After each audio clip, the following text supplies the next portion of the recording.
Picture this. You are at a crowded party. The music is absolutely blaring, people are shouting over each other, there are a dozen overlapping conversations happening all at once, and you? Well, you're just sitting there, taking the whole thing in.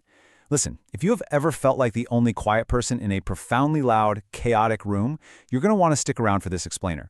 Because today, we are breaking down the deeply fascinating psychology behind people who simply don't talk much. Right, so we've all been in a scenario like this. You're happily observing the room, and then someone inevitably zeroes in on you and says loudly, "You're awfully quiet." You know that moment? You have this half second where you actively consider explaining yourself. But then, the half-second shrug.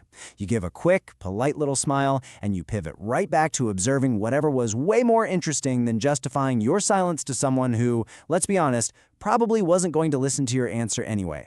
See, society operates on this really strange myth. The idea that quietness is basically just a volume problem. People assume that somewhere along the line, the quiet person just didn't get enough encouragement.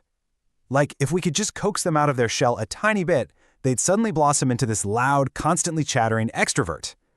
But the research shows that assumption is not just incredibly common, it's actually completely wrong. Which brings us to the science of high reactivity.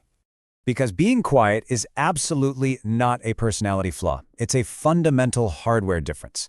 Harvard psychologist Jerome Kagan actually ran this fascinating study on infant temperament, and he identified something called the high reactive state. He found a specific group of babies who cried harder, kicked more, and just got visibly overwhelmed by new stimuli, a new face, a sudden sound, a different room. Their nervous systems were literally wired right from day one to do much more processing with the exact same sensory inputs as the other infants. And this biological wiring, it plays out so predictably over an entire lifespan. So, in infancy, you get that intense high reactivity to anything new. Then, as Kagan tracked these very same kids into their teens, a significant chunk of them became noticeably more inward. By adulthood, they are quietly processing an incredibly loud world. Because their nervous systems are built to take in so much data, the world is sensorily and emotionally a much louder place for them to be. They aren't ignoring the party at all. They're experiencing it at a crazy high resolution. And that shift takes us from being simply quiet to becoming private.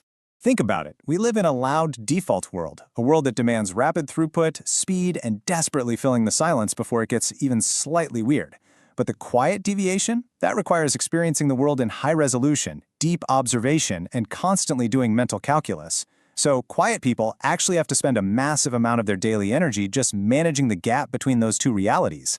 The avalanche of data they're taking in versus what actually feels worth saying out loud to a world that only seems to care about speed. Honestly, that gap between input and output, that is exactly where the private comedy of the quiet person lives. Picture this. You come up with this perfectly formed, absolutely hilarious response in real time, but you just let it go. The moment passed, where someone else made a cheap, obvious joke and got the laugh. So you're just sitting there, holding on to this unexploded thought. And eventually you text it to your one trusted person at 11 p.m., and they think you are the funniest human alive. But nobody at the actual party is ever going to know. But over time, the outside world's reaction really starts to take a heavier toll. Quiet people end up absorbing a mountain of accumulated messages over the years. It's the report cards that always mention it. It's parents worrying about it in that careful, concerned tone that quietly communicates something is wrong here. It's relatives probing at holiday dinners, treating your silence like a problem they can solve with enough enthusiastic questions. After years of this kind of gentle correction, you are subtly taught that your natural inner state is somehow less valuable than just putting on an outward performance. The ultimate result of all that? You become private. An emotional boundary starts to form, kind of like a callus, just to protect your energy. And we really need to distinguish this from just being quiet, because quiet is literally just a volume setting. Becoming private, though, that is an emotional defense mechanism. It happens after enough people have treated your thoughtful inner world as a novelty act instead of an actual conversation. You don't even consciously choose to build this wall. It just hardens all on its own over time.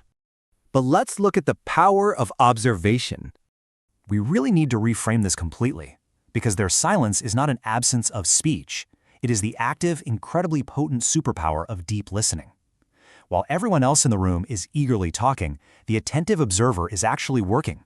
They track a contradiction you made 20 minutes ago. They notice the subtle emotional shifts in your voice. They catch the exact moment crucial details are glossed over, which, let's be real, usually means those details mattered the most. What nobody sees is that quiet people are very often the most attentive people in the room.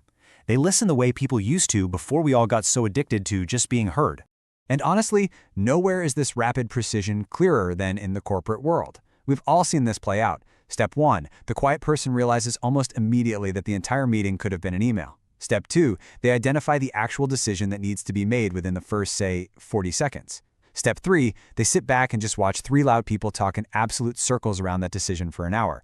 They probably won't interrupt because the room isn't actually asking for the answer. And the strange cruelty of it all, these highly observant, ultra-efficient people are the ones most often labeled as distant. Let's talk about the weight of words. So what actually happens when a quiet person crosses their own internal threshold and finally decides, okay, something needs to be said? When a quiet person speaks, the words land differently. And they land differently because those words have been lived in for a while before they were ever released. The people around them instantly notice it, even if they can't quite articulate why. It's because the thought has been so deeply processed.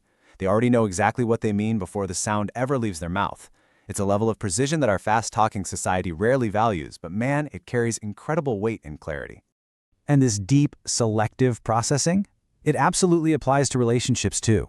Quiet people typically only need one hand, literally just one, to count the friends they let all the way in. Getting close to a quiet person takes a ton of patience. They are constantly watching that gap between what others see and what's actually going on inside.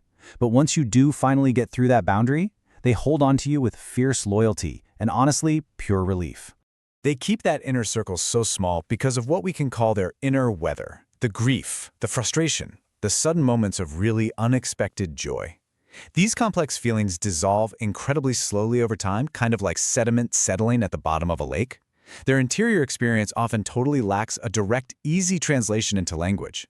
So the people in their lives often have no real idea what's happening inside them. And it's not because the quiet person is deliberately withholding. It's just because they stopped trying to force those massively complex feelings into inadequate words a long, long time ago. Now, it is absolutely crucial to clarify something here. Quietness is not the same thing as shyness. Shyness is driven fundamentally by a fear of social judgment. Quietness, however, is a state where words carry massive weight and thoughtlessness actually physically hurts. To a quiet person, that intense social pressure to just fill silence with empty words, just to make everybody else feel less awkward, is genuinely bizarre. I mean, why would you say something just to say it?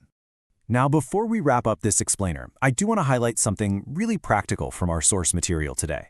They offer these highly specific 7-day guides that are designed strictly for inward people to help manage mental overstimulation, quiet all that constant background noise in their heads, and rebuild their focus and sleep. These aren't just more information to consume, they are small, daily, action-based steps. So if you're navigating this loud world with a highly reactive nervous system, you can find the link to those guides in the description of our source's original content. Which brings us to our final and I think incredibly powerful question. Can you just stay in the silence? Look, quiet people are not just waiting around to become more talkative. They are not a project for you to fix. Most of them are processing the texture of their own experience with a profound level of attention that regular small talk simply cannot hold. So, the very next time you're in a room with someone who isn't saying much, don't rush to fill the air. Don't make it a thing.